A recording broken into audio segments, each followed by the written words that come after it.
स्मरणीय बिंदु 1। भारतीय संविधान 26 जनवरी 1950 को अस्तित्व में आया। इसके निर्माण से पहले के साल काफी उथल पुथल वाले थे। यह महान आशाओं का क्षण भी था और भीषण मोह भंग का भी। लोगों की स्मृति में भारत छोड़ो आंदोलन, आजादी हिंद फौज का प्रयास, 1946 में रॉयल इंडियन नेवी का विद्रोह, देश के विभिन्न भागों में मजदूरों और किसानों के आंदोलन आशाओं के प्रतीक थे, तो वही हिंदू मुस्लिम के बीच दंगे और देश का बंटवारा भीषण मोहभंग का क्षण था। 2। हमारे संविधान ने अतीत और वर्तमान के घावों पर मरहम लगाने और विभिन्न वर्गों, जातियों व समुदायों में बटे भारतीयों को एक साझा राजनीतिक प्रयोग में शामिल करने में मदद दी है। 3। भारतीय संविधान को 9 दिसंबर 1946 से 28 नवंबर 1949 के बीच सूत्रबद्ध किया गया। संविधान सभा के कुल 11 सत्र हुए, जिनमें 165 दिन बैठकों में गए। 4। संविधान सभा में हुई चर्चाएं जनमत से प्रभावित होती थी। सभा में होने वाली बहस विभिन्न अखबारों में छपती थी और तमाम प्रस्तावों पर सार्वजनिक रूप से बहस चलती थी। इस तरह प्रेस में होने वाली आलोचना और जवाबी आलोचना से किसी मुद्दे पर बनने वाली सहमति या असहमति पर गहरा असर पड़ता था। सामूहिक सहभागिता बनाने के लिए जनता के सुझाव भी आमंत्रित किए जाते थे। 5। मुस्लिम लीग ने संविधान सभा की शुरुआती बैठकों यानी 15 अगस्त 1947 से पहले का बहिष्कार किया, जिसके कारण उस दौर में संविधान सभा एक ही पार्टी का समूह बनकर रह गई थी। सभा के 82% सदस्य कांग्रेस के थे। 6। संविधान सभा में कुल 300 सदस्य थे, जिनमें 6 सदस्यों की भूमिका काफी महत्वपूर्ण थी। इन में से 3 जवाहरलाल नेहरू, वल्लभ भाई पटेल और राजेंद्र प्रसाद कांग्रेस के सदस्य थे। इसके अतिरिक्त विधिवेत्ता B.R. अम्बेडकर के एम मुंशी और अलादी कृष्णा स्वामी अय्यर थे। 7। संविधान सभा में 2 प्रशासनिक अधिकारी भी थे। इनमें से एक B.N. राव भारत सरकार के संवैधानिक सलाहकार थे, जबकि दूसरे अधिकारी S.N. मुखर्जी थे। इनकी भूमिका मुख्य योजनाकार की थी। 8।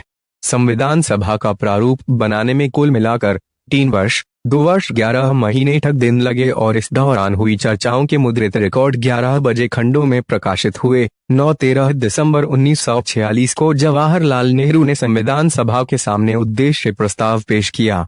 इसमें भारत स्वतंत्र संप्रभु गणराज्य घोषित किया गया था। नागरिकों को यह समानता व स्वतंत्रता का आश्वासन दिया गया था और यह वचन दिया गया था कि अल्पसंख्यकों, पिछड़े व जनजातीय क्षेत्र एवं दलित व अन्य पिछड़े वर्गों के लिए पर्याप्त रक्षात्मक प्रावधान किए जाएंगे। 10। तब नेहरू ने कहा कि हमारे लोकतंत्र की रूपरेखा हमारे बीच होने वाली चर्चा से ही उभरेगी। भारतीय संविधान के आदर्श और प्रावधान कहीं और से उठाए गए नहीं हो सकते। 11। संविधान सभा उन लोगों की आकांक्षाओं की अभिव्यक्ति का साधन मानी जा रही थी जिन्होंने स्वतंत्रता आंदोलनों में हिस्सा लिया था। लोकतंत्र, न्याय, समानता भारत में सामाजिक संघर्षों के साथ गहरे तौर पर जुड़ चुके थे। जब 19वीं शताब्दी में समाज सुधारकों ने बाल विवाह का विरोध किया तथा विधवा विवाह का समर्थन किया, वे सामाजिक न्याय का अलख जगा रहे थे। उसी प्रकार स्वामी विवेकानंद ने हिंदू धर्म में सुधार को मुहिम चलाई तो ज्योतिबा फुले ने दलित जातियों का बीड़ा उठाया। 13। संविधान सभा में पृथक निर्वाचक की समस्या पर बहस हुई। मद्रास के पोकर बहादुर ने इसका पक्ष लिया, परंतु ज्यादातर राष्ट्रवादी नेताओं जैसे R.V. धुलेकर, सरकार पटेल, गोविंद वल्लभ पंत, बेगम एजाज रसूल आदि ने इसका कड़ा विरोध किया और इसे देश के लिए घातक बताया। 14। संविधान सभा में N.G. रंगा तथा जयपाल सिंह ने आदिवासियों की समस्याओं की ओर ध्यान आकर्षित किया। उन्हें आम आदमी के स्तर पर लाने और सुरक्षा प्रदान करने की जोरदार वकालत की। 15। N.G. रंगा ने कहा, अल्पसंख्यक शब्द की व्याख्या आर्थिक स्तर पर की जानी चाहिए।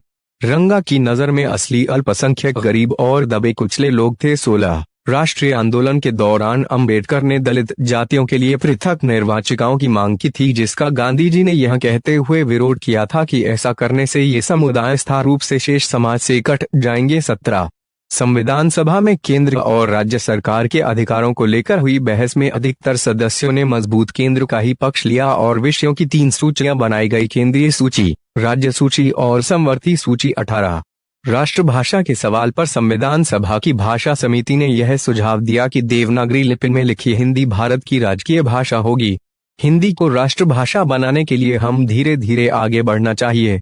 अति लघुतरीय प्रश्न, 2 अंकों वाले। प्रश्न 1। 15 अगस्त 1947 बहुत सारे हिंदुओं, सिखों और मुसलमानों के लिए एक निर्मम चुनाव का क्षण था, कैसे? प्रश्न 2। नवजात राष्ट्र के सामने कौन सी गंभीर समस्याएं थी? प्रश्न 3, भाषाई अल्पसंख्यक क्या चाहते थे? प्रश्न 4, संविधान सभा में राष्ट्रीय ध्वज से संबंधित प्रस्ताव किसने पेश किया तथा उसकी रूपरेखा कैसी थी?